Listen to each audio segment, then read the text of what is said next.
Hi, this is Steve from EverWoods and Silvaterra Farms, late February 2019.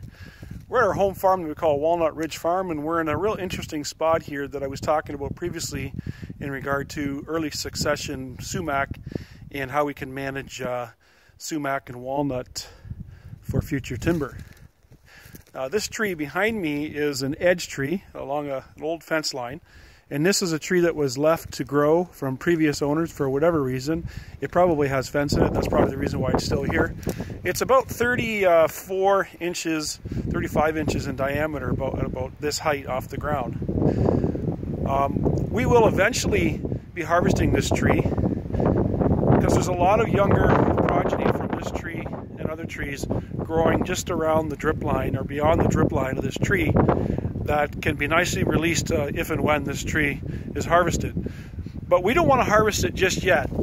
We'd like the diameter of the main log from a tree like this to approach 40 inches. Because if it approaches 40 inches or beyond, it's a very suitable tree for live edge slabs. We do a lot of live edge slabs in EverWoods, as some of you might know.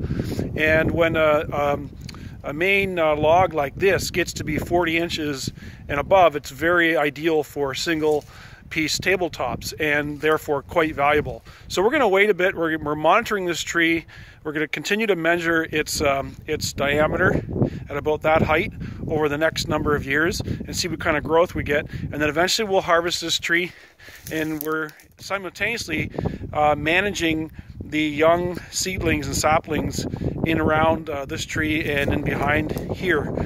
We do a lot of pruning and some thinning management that we'll be talking about in upcoming videos and seminars we'll be holding here on the farm. So anybody who's interested in learning more about black walnut, get in touch with us, because we're going to be holding in-house and in-field seminars and workshops on Eastern Black Walnut.